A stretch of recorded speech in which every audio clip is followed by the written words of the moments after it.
City Council, Tuesday, April 3rd. Clerk, please call the roll. Mayor Brinkman. Here. Mayor Pro Tem Valdez. Present. Councilmember Cole. Here. Councilmember Driscoll. Here. Councilmember Elrod. Councilmember Fay. Here.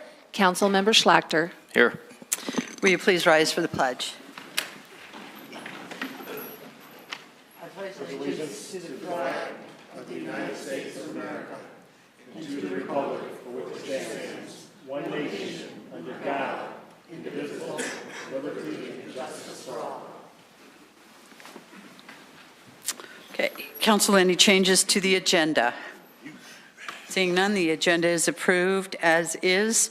Our next agenda item is public comment. If you Wish to address the City Council under public comment, please have signed in at the public speaker form in the back. Each speaker will be limited to 3 minutes. The City Council is not authorized by the Colorado Open Meetings Law to discuss, comment, or take action at the meeting on any issue raised by public comment. The mayor may refer the matter to staff to obtain additional information and report back to the council as appropriate.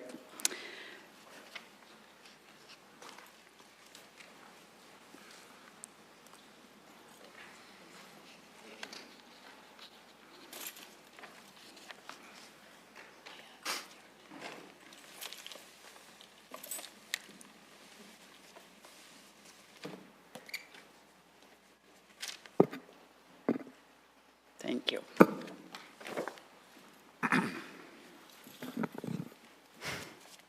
Linda Newfinke. Good evening. My name is Linda Knufinke, and I live in the 4th District. We have seen a lot of different and inconsistent numbers since this fire merger has been proposed. The 2016 Comprehensive Annual Financial Report, or CAFRS, for both the City and South Metro Fire is the only tool to find audited, accurate, reliable, and comparable data. What I found is expenses are substantially higher for South Metro. They handle a lower number of actual calls, have a significantly higher number of full-time employees, and the expenses per call is higher. So let's start taking a look at the statistics for South Metro in 2016. These are cover pages. These are cover pages for the Comprehensive Annual Report. So this is from the South Metro Fire CAFR, and this shows our operating statistics, and here's from the City of Littleton's CAFR showing operating statistics. And we have the number of fire calls. So for South Metro, we have 443 fire calls and 11,552 medical calls for a total of 11,995 calls. For Littleton in 2016, there's 205 fire calls and 1,507 emergency response calls for a total of 15,910.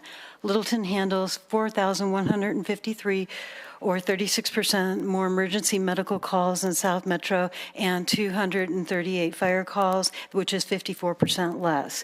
So let's take a look at what's in the CAFR for the FTEs. Here's the South Metro FTEs, and here is the City of Littleton FTEs. When we put it on a graph, we can see that South Metro has 390.75 FTEs, and the City of Littleton has 181. So that's a difference of 209.75 FTEs, and they handle less calls. So let's take a look at expenses. Again, this is South Metro CAFR, and here's the City of Littleton CAFRs. So total fire expenses are $70,258,154 compared with the City of Littleton. The expenses for the City of Littleton is $28,279,469. Littleton pays almost $42 million less than South Metro for handling more calls. So let's take a look at an expense per call. South Metro, our expense per call is, and this is pretty straightforward, is $5,857, and for the City of Littleton, it's $1,777. So in conclusion, these numbers are outstanding. Really astounding. South Metro responds to less calls than the City of Littleton. They have more FTEs. South Metro expenses are $42 million more than Littleton, and you have a significant increase in expenses per call. How is this right? A move to South Metro will significantly increase our expenses for our fire service, no matter how you slice the data. Thank you. Thank you, Linda. One comment I would make regarding some of the content, the City of Littleton had a relationship with partners, and many of the numbers you showed related to, you stated they were City of Littleton, it was Littleton Fire Protection District, which is a much different scenario. Paul Bingham is the next to speak.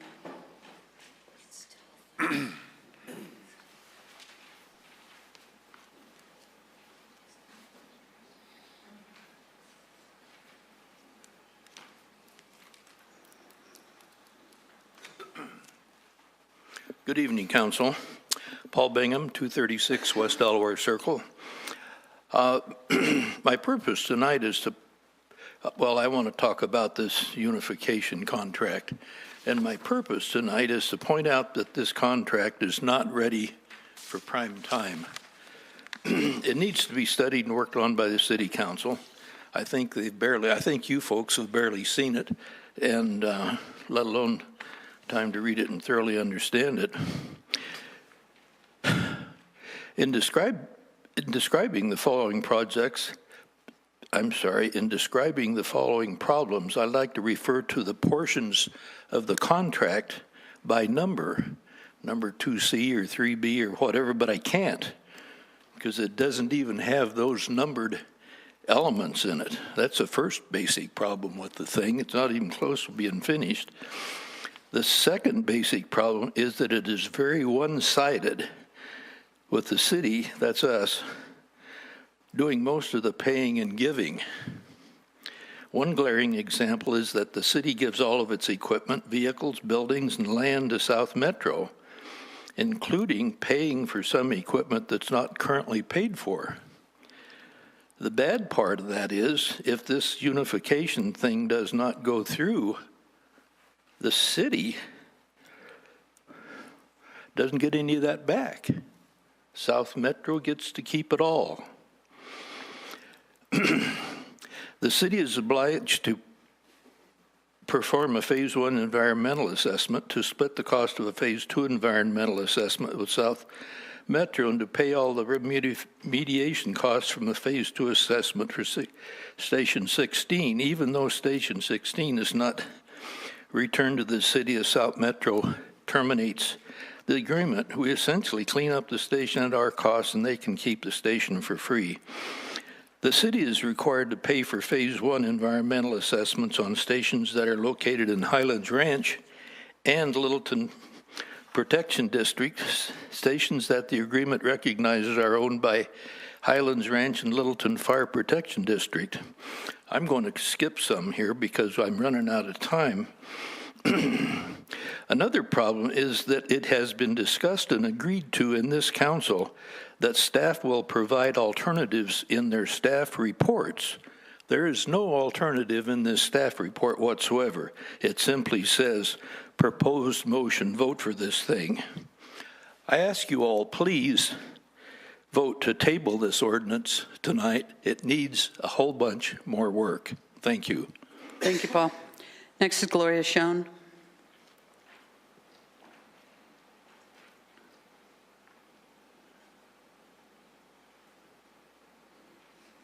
Good evening, Council. I'm Gloria Schon, and I live in District 3. I, too, have some observations and concerns relative to the proposed fire merger.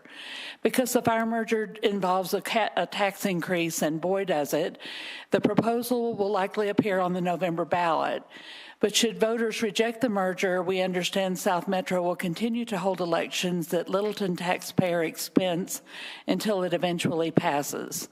The elections would be held at close intervals, not just annually in November. We also understand these will not be mail-in ballot elections.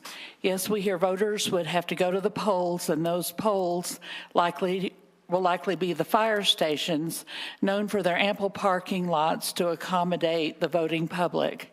Not so accessible to citizens, but very handy for the firefighters pushing for passage. A whole generation of voters has grown up not knowing what a polling place even is. Can you imagine telling your boss that you'll need to take a 20th day off to go stand in line to vote because even though voters rejected this merger 19 times, we must show up a 20th time to vote no? Does any of this say fair election to you? So we turn over all assets to SMFR, and those assets are not returned if we terminate the agreement. This reduces our ability to terminate to a sham. Is it for show only?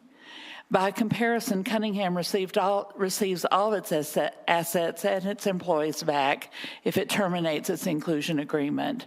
Why does Littleton not deserve the same? The agreement does not specify performance requirements or metrics, so of course, no enforcement mechanism for deviations to performance standards. There is no guarantee that South Metro will meet the current excellent performance of Littleton Fire and Rescue, only the expectation that it will happen.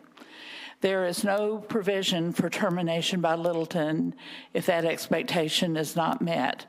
How could it, since Littleton would get back neither its station's equipment or employees? I urge you to take this ill-conceived merger back to the drawing board and examine alternatives, including keeping Littleton Fire and Rescue whole. Numerous alternatives exist, and I see abundant evidence that they have not been seriously explored yet. Thank you. Thank you, Gloria. Patrick Fitzgerald.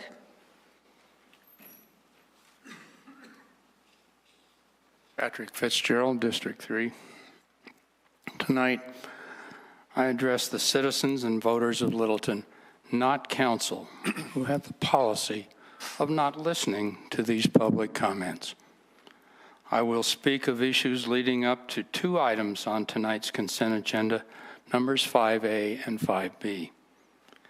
At the first study session after the November election, Council acted illegally to eliminate every alternative, thus making effectively no alternatives in the future of Littleton Fire, except for the alternative, quote, of merging with South Metro Fire and Rescue. This was an outcome pushed very effectively by the Littleton Firefighters Union. The city charter does not allow council action by a vote in study sessions. Yes, citizens of Littleton, council has decided with only one dissenting vote to give away your city-managed and city-owned fire department you have had for 128 years. Your cost of fire and emergency services will double with no improvement in quality of service or speed. The services you currently get from Littleton Fire Rescue rank with the best in the whole Front Range. The vote tonight and the final vote approval scheduled for April 17th are mere theater. The betrayal of the citizens is a done deal. The most serious wrongdoing is that 3 of 4 newly elected council members, together with incumbent sympathizers, could not wait to give the Firefighters Union the election they bought and paid for with $9,000 of known direct contributions to the 2 at-large winners, the District 1 winner, and to a loser supported by those current council members. We will never know how much illegal electioneering was conducted by firefighters on duty, in uniform, or using city resources. Citizens, please speak to your council members, speak to every council member, speak to the city manager, and show up 2 weeks from tonight in these chambers to let your thoughts be known with no uncertainty. Jeanne Erikson.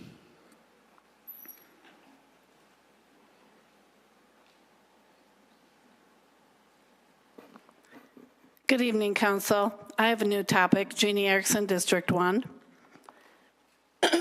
Excuse me. At your last City Council session on last Tuesday, March 27th, it was suggested that City Council form a group of people called Littleton Next Generation Advisory Committee. I was at home watching this, and it sparked interest in me.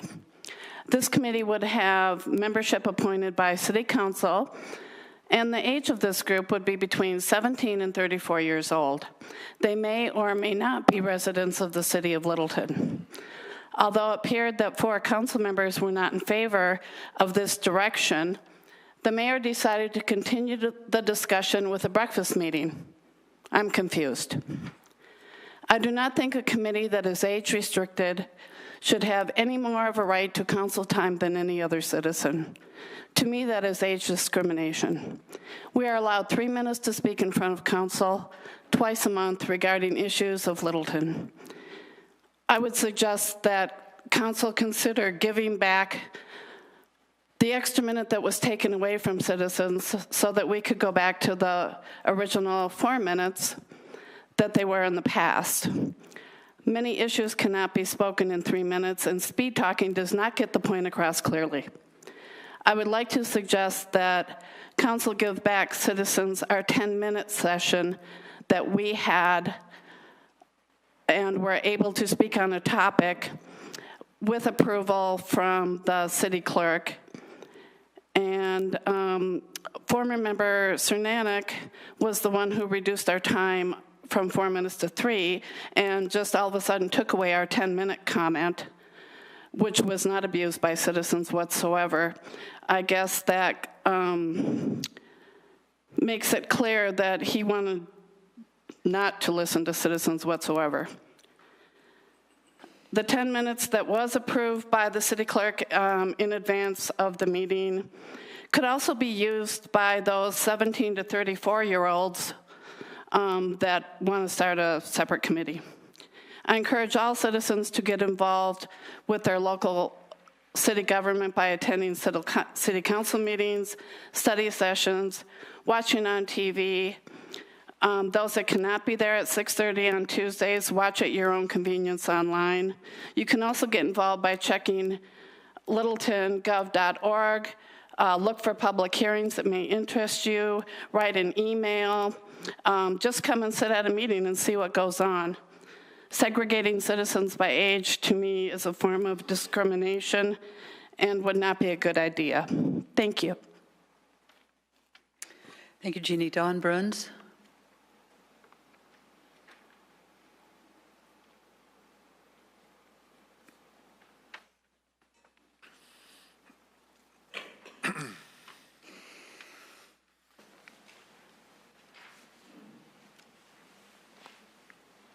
Good evening, Council. Don Bruns, District 4. Regarding pre-inclusion South Metro Fire Agreement, I have a few questions raised by reading the staff communication for this proposal. A, it states, Council's direction is that, quote, 1, the inclusion in SMFR will maintain current levels of service, including emergency medical services. However, the analysis only states, quote, any additional costs incurred by citizens should result in improved level of service. Rather than simply stating should, could it be determined before Council acts whether levels of service will or will not be maintained, both with and without additional tax increases to fund them? B, it also states that Council directed, quote, to minimize disruption to citizens and employees, close quotes. But the analysis sidesteps this requirement and begs asking a twofold question.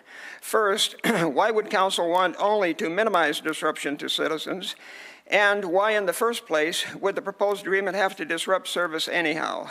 C, reviewing the agreement's basis, the analysis evidently mixes apples and oranges by putting street maintenance and fire emergency services in the same basket. From the first time I saw these two issues presented together, the true costs of each seemed to be clouded by their combined analysis. Certainly both matters are a part of the city's overall budget considerations, but why are they combined here? Because both issues are functionally unrelated, mixing up the funding for both as supportive rationale conveys the impression that SMFR proposal's true cost is being hidden. It's doubtful that's what was intended. The city's finance director is very skilled and undoubtedly knows which beans are under each of the shells in this game. My intent is to disparage no one, but to ordinary citizens, the combined discussion of mill levy rates and dollars for both issues is unintelligible. It gives the impression that street maintenance is a significant reason for pursuing the SMFR agreement, however unlikely that may be. While the rising costs of street maintenance may well result from continuing approval of more and more urbanized growth and development, surely those needs have nothing to do with fire and emergency services. Can citizens be expected to believe they are being dealt a straight deck of cards, or can the proposed inclusion of fire services with SMFR not stand on its own 2 feet? Compelling rationale for avoiding an independent analysis of this proposal's costs appears wanting. I hope this helps explain why at least some citizens might be doubtful, if not suspicious. Thank you very much. Thank you, John. David Eberhard.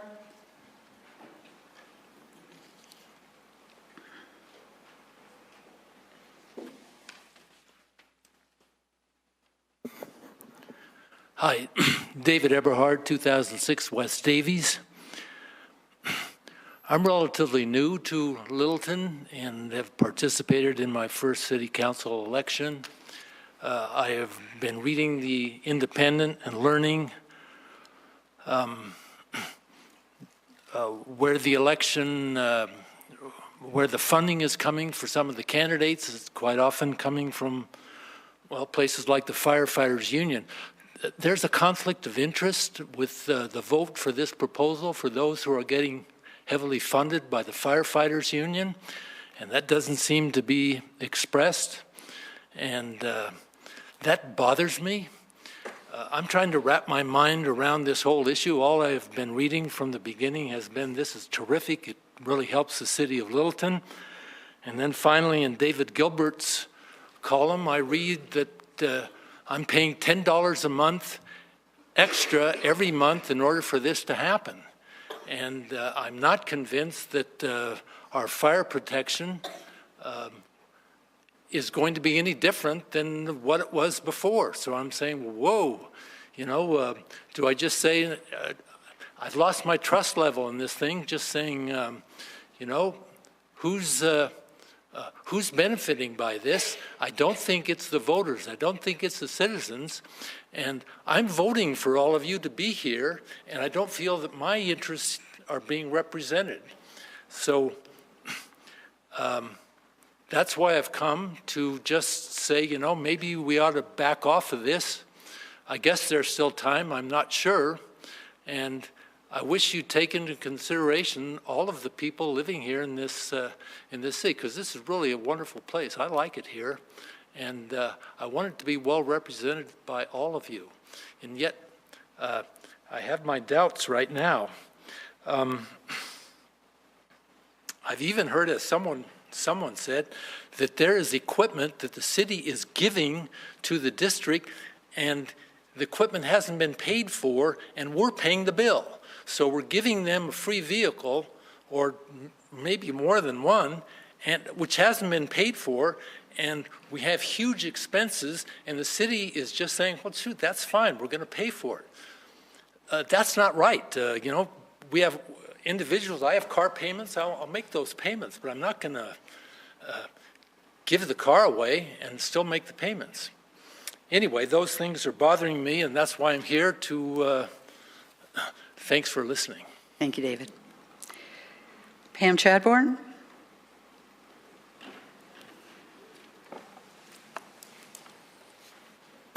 Good evening, Council. My name is Pam Chadbourne. I live in District 1. So this is one of those nights when I am extremely proud of the citizens who come to speak to you. What you've heard tonight, I think, represents the quality of Littleton citizens, their attention to government and the impact on us. So I urge you to listen to the comments about fire. The case has not been made, Council. You don't have what you need to make the decision, because I know I haven't heard what I need to know to decide whether this is right or not. I want to know whether leaving fire protection with Littleton only is a better deal than going to South Metro, and that has not been shown. I appreciate that our city finance director has done the city costs, but you know, the whole thing is there's a mill levy with the county, and that needs to be figured out too. Please, Council, table this with actions to gather more data about the cost and the impact, and don't give away our equipment and facilities before understanding what this is. I will simply point out, Council in the past has demanded competitive bids for $60,000 contracts. This is a huge deal, and it's forever, and we need more data. So please, Council, do not approve this tonight. Ask for more data. I also wanted to mention something about the study session topic, which the events ordinance, I think, is useful. The appeals are to the city manager, and one of the items are demonstrations.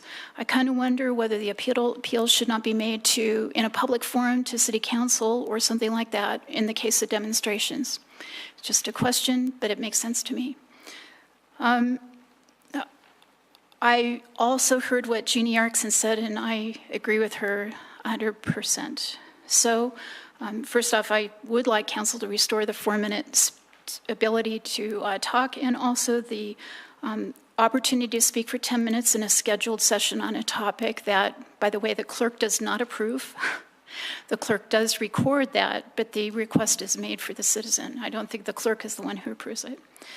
Finally, I wanted to mention that tomorrow is the 50th anniversary of the murder of Martin Luther King Jr. And I thought that Littleton, to me, Littleton is more segregated, more classist than I thought it would be now. Council, you should help us state our values. And I want to know what Littleton's values are about this, because in 50 years, we're going to be just the same. That's not what I want. I want change. I want us to get better. And so please, council, think of these goals and when you go forward. Thanks very much. Thank you, Pam. Carol Brezak.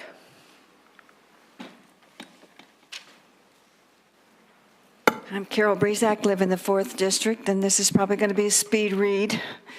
My points on fire. 1, the agreement is very one-sided, favoring South Metro. The citizen obviously was not represented. If South Metro doesn't want to negotiate, then let them walk away. 2, if you've not compared our agreement with the Littleton Fire Protection Agreement and Highlands Ranch Agreement, you need to do so. There are inequities. 3, if council was sincere about offsetting the additional cost of going to South Metro, you would reduce our property taxes to 0, minimizing our tax increase to 2.63 mils rather than the 11.25. Instead, you're mixing road maintenance in with fire when there are two very separate issues. Both issues should stand alone on their own merit, and one has nothing to do with the other unless you are using one to leverage the other. 4, the agreement states that if the voters do not improve inclusion in the South Metro District, we will become part of their service area anyway, and the city will pay the equivalent of 9.25 mils until the voters say yes. How long can the city pay for the increased costs in fire service when we keep hearing that there's not enough money to do what needs to be done now? Just last week in your study session, there was a fairly intense discussion about how the body needed to support a decision made by the council regardless of how one voted. So why, if the voters say no, is this council not willing to listen to the will of the voters? Why would you keep going back to the voters a number of times, presumably for however long it takes for the voters to say yes, when you as a body believe that once the vote has been taken, regardless of the outcome, you move on? 5, stations 11, 12, and 19 will be leased at no cost to South Metro, but we get to pay for any maintenance costs over $5,000 per year, in addition to any capital improvements or replacements. If the city terminates the agreement, all the fire assets, excluding the stations, will go to South Metro. What sense does that make? South Metro will take over our contract with Lockheed Martin. What risk does the city take on if South Metro fails to meet our obligations? What happens when South Metro's 2-year obligation expires? Have you seen an amendment to the Lockheed contract? The reason for making this move, it's been stated that South Metro can offer an economy of scale, which means to most people that it would represent a less expensive option, but that's not so. The city of Littleton had an opportunity to protest the unification of the other two partners, but for some reason you chose not to. What's most offensive about this whole process is the fact that you are 2 weeks away from making a final decision that will abolish our fire department effective January 1st. And this is the first regular meeting that this is on the agenda for the public to address. This is a big deal, and the public should have been more involved in the discussion leading up to this agreement. It's not too late. Go out to the public and explain exactly what this pre-agreement says and see if you have the citizens' support. Thank you. Thank you, Carol. Frank Atwood.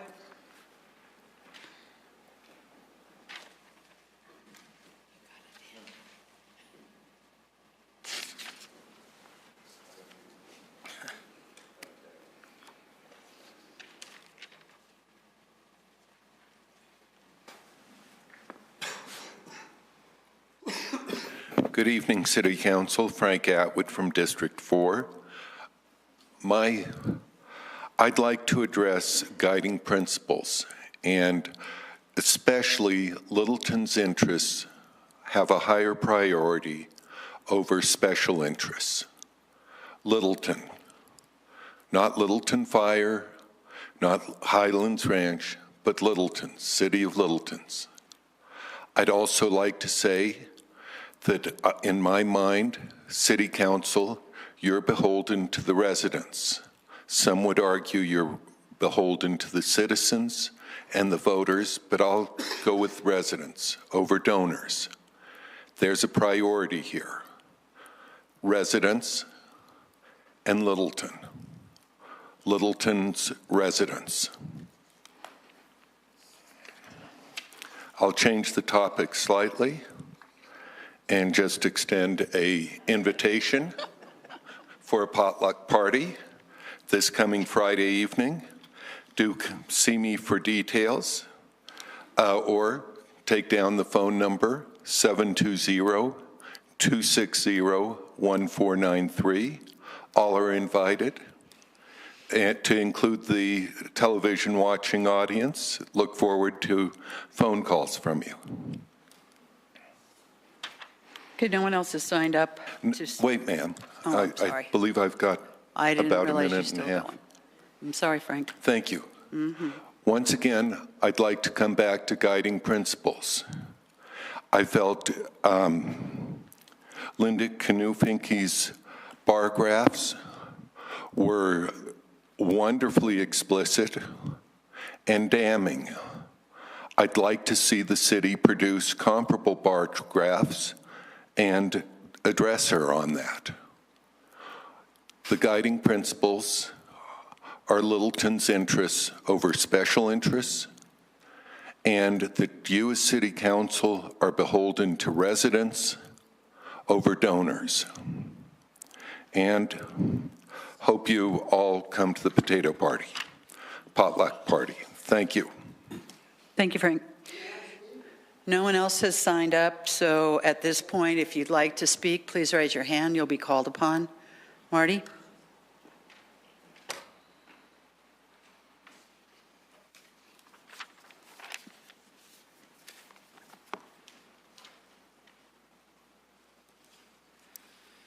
Good evening. Marty Bolt from District 2. I had 2 points I wanted to cover. One of them that's been very popular so far. The other one is the limitation on response from the council to the speakers. That kind of shocked me the first time I heard that. I really question and worry about the need for that or even the legitimacy of it. I've lived in this town for 52 years, and I don't ever recall the city being sued for, I'll say, the irregularity of questioning the people who come to this podium. And I think it would be interesting to hear the justification for even announcing that position or taking that position when there's just no history of violation like that.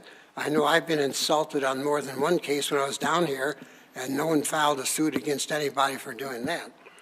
One of the problems we have is the system is backwards. We have the big hearing when you're ready to vote. The big hearing should occur before this thing isn't even entertained for a reading. By the time you get ready for the open hearing from the public, it's all over with, essentially. The big hearing should be before you ever draft the ordinance or whatever it's going to be for the first reading. It's too late. You're swayed already by the issues that have been brought to you, so you've only heard one part of the story. You haven't heard the citizens yet.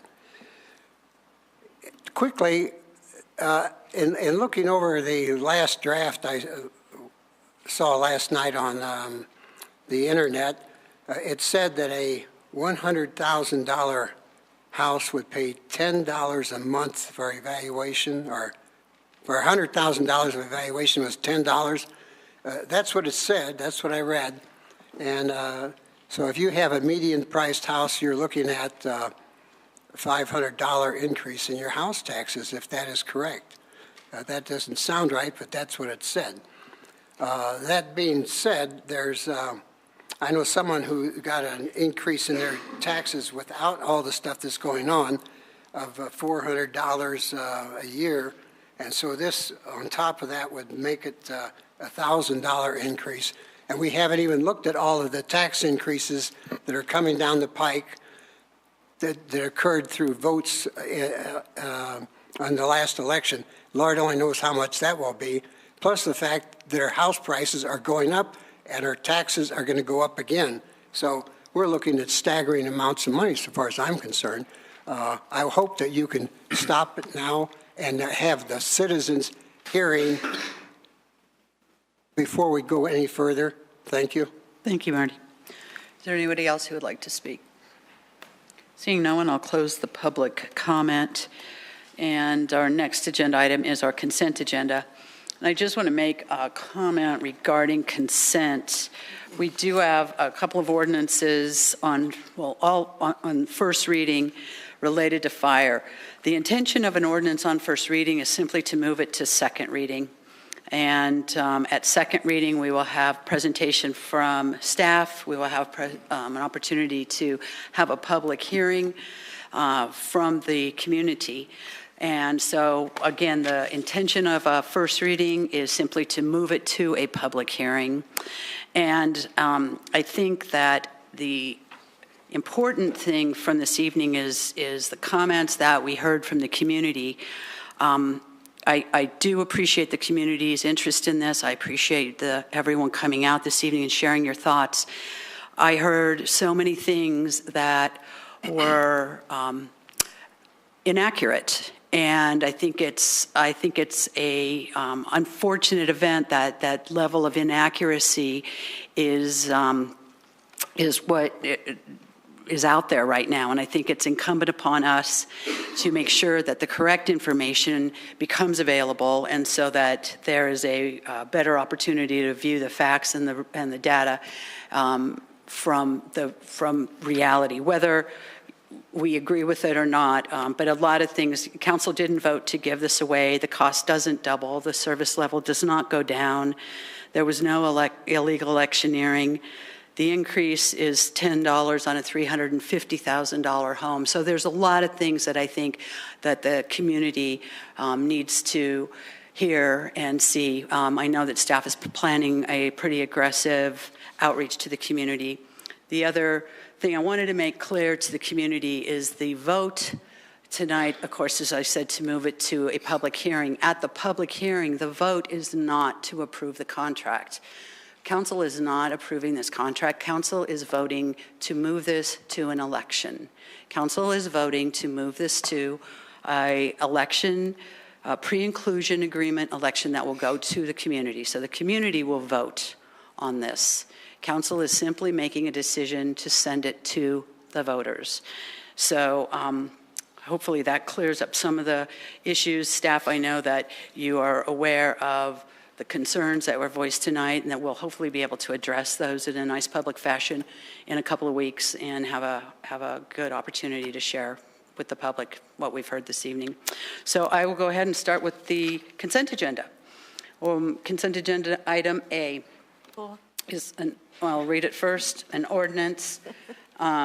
Ordinance 13, this is an ordinance on first reading, the proposed pre-inclusion agreement with South Metro Fire Rescue for fire and emergency medical services commencing January 1, 2019. This was pulled by Councilmember Cole. Ordinance 14, 2018 is an ordinance on first reading establishing a capital projects reserve account should the voters of the City of Littleton approve inclusion into South Metro Fire Rescue for fire and emergency medical services. Pull. That's been pulled by Councilmember Fay. Resolution 21 is a resolution supporting an application by the city on behalf of Littleton Public Schools for an Arapahoe County open space grant for playground improvements at Field Elementary School. Item D is a motion to confirm the appointment of Vincent Atencio as an associate municipal judge. Item E is confirmation of designation by the presiding municipal judge of the Lakewood Municipal Court for conflict of interest matters. Item F is approval of the March 20th, 2018 regular meeting minutes. I need a motion to approve consent agenda items C, D, E, F, G. We have one other item that was on the consent agenda, and that's for, Oh, I'm sorry. yes. I am sorry. We usually stop at the meeting minutes. Sorry, yeah, it was I'm a late trained addition dog. to the agenda. My apology. Item G is a motion to approve Channing Odell to the Board of Directors of the Highline Business Improvement District. Okay, so now I need a motion to approve items C, D, E, F, and G. So moved. We have a motion moved and Second. second. Ready to vote?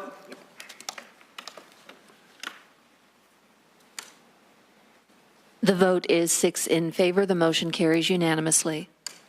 Okay, item A was pulled by Councilmember Cole.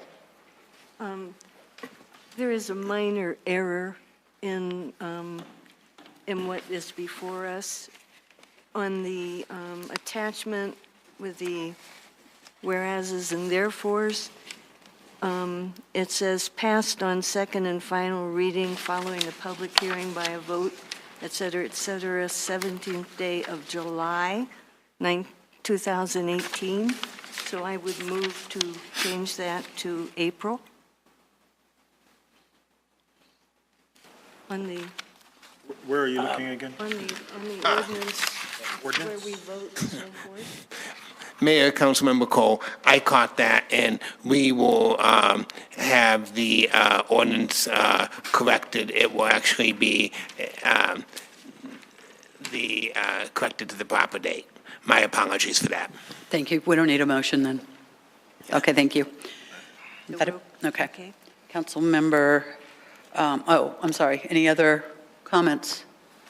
Jerry? Yes, for the city attorney. Could you just go ahead and clarify for me the rationale behind the $5,000 that the city will pay for the maintenance of any buildings if this passes? And the second part of my question would be regarding the lease. As far as, so Mayor all properties will be leased, real estate?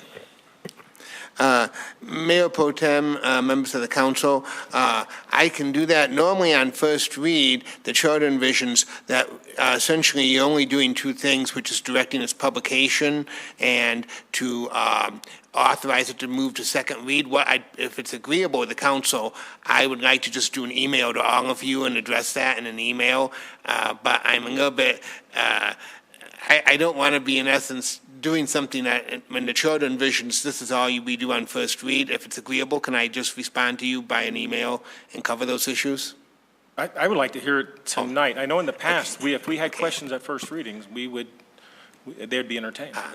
Mayor, Council, the reason to answer that, the reason that the $5,000 figure is being used is that is a very standard designation between what is regarded as a capital expense and what is regarded as a maintenance and operation. What's envisioned here is that if the inclusion is not approved and the city is leasing these stations, just like in any other commercial lease, generally the lessor is responsible, which in this case is the city, for large capital expenses, and the lessee is responsible for operational expenses. And this was simply adopting that principle to this lease. Okay, thank you. So then as far as the leasing, all the real estate will be leased? If the inclusion is not approved and we are part of the fire authority, the intent would be that the real estate would be leased so that in the event for some reason the fire authority terminated without inclusion, the city would receive the stations back. The difference between that and the equipment is obviously the equipment has a much shorter useful life than the stations do. Yeah, and I guess the part I was really thinking about too is that should it all pass and we go into occlusion, why would we want to give up our real estate? I mean, if they decide South Metro decides not to use it as a fire station anymore, we just gave away real estate. Why would we not do a 20-year lease or some numbered lease so that we would get the property if it were to no longer be used as a fire station? Mayor Pro Tem, members of the council, if inclusion passes, once it's approved by the district court, it's done. It just isn't an option where the city gets to say, oh, well, gee, inclusion passed, the district court's approved it, it's been recorded, oops, we're going to change our mind. If inclusion into the district passes and the voters of the city of Littleton approve inclusion, then the issue's done. The fire department for the city of Littleton is going to be the South Metro Fire and Rescue District, period. Right, and I'm not questioning that.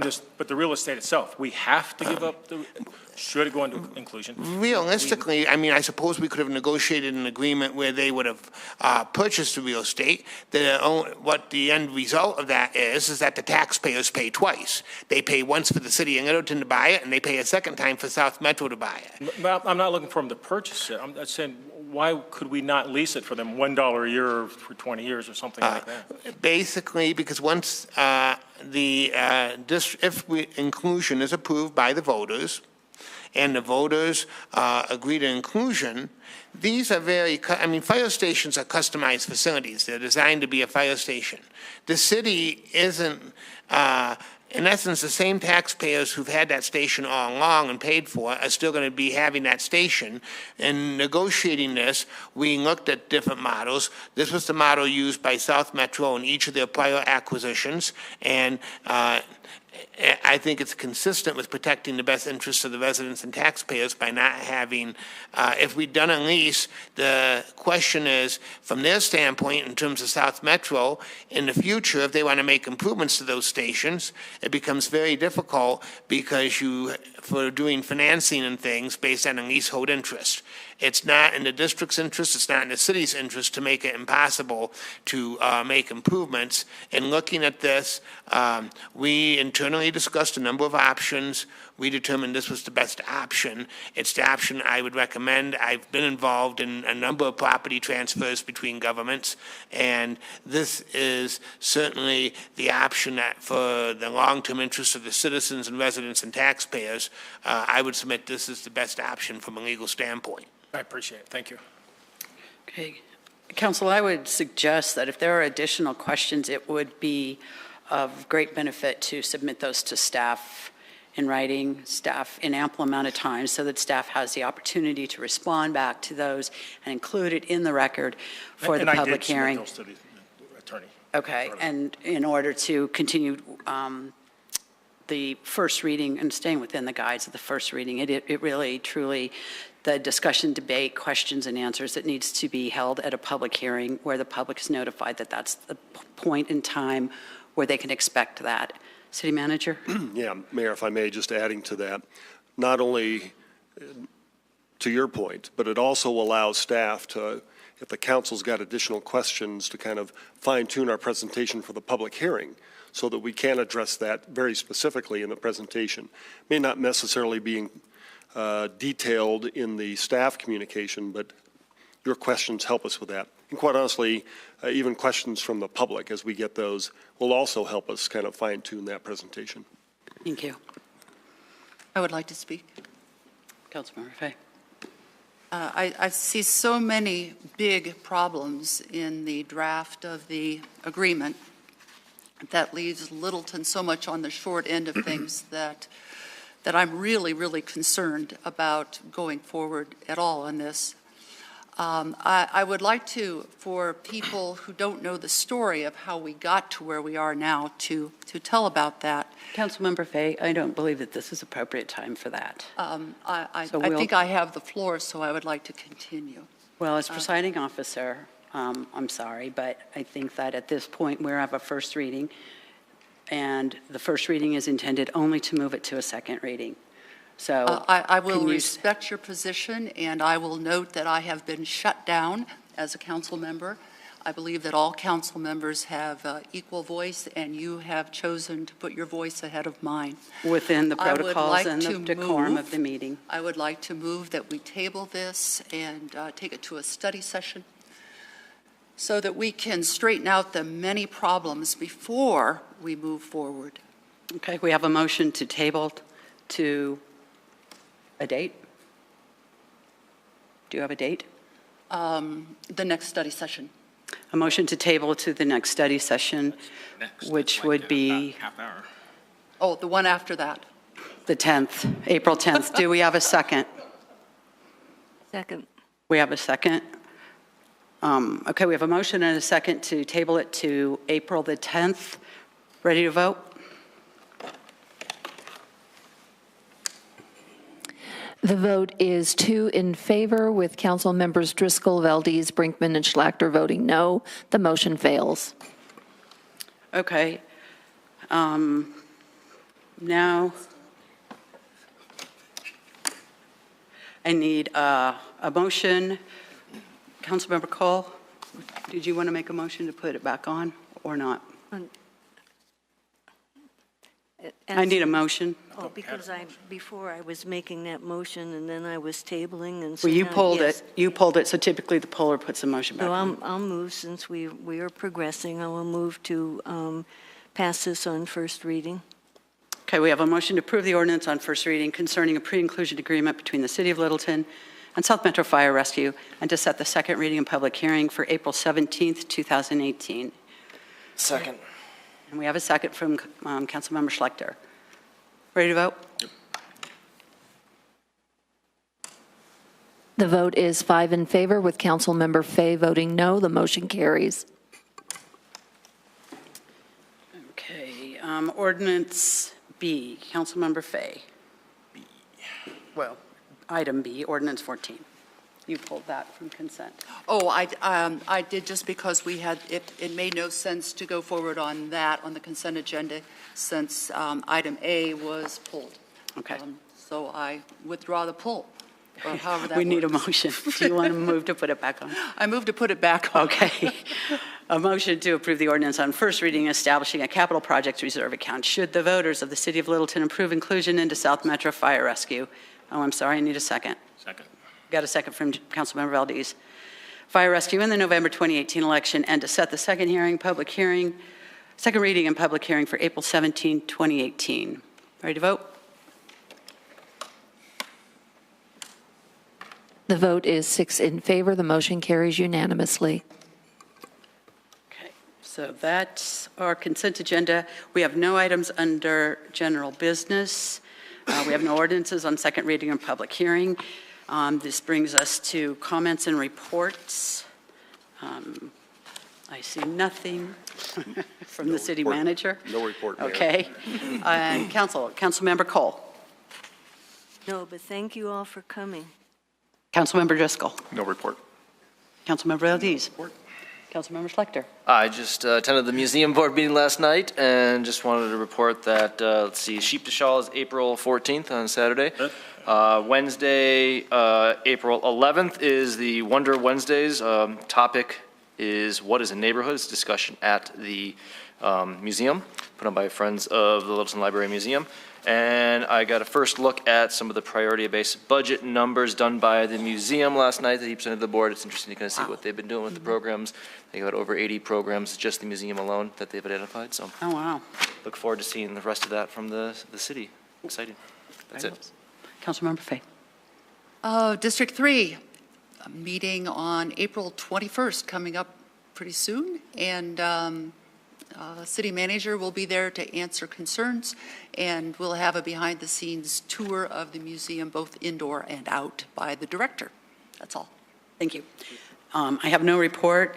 Upon adjournment, we will meet in the community room for our study session. Topic of the study session is a proposed special events ordinance, and that'll be presented, I believe, by the city attorney. Yes. Okay, so we will reconvene at 7:35 in the community room. We are adjourned.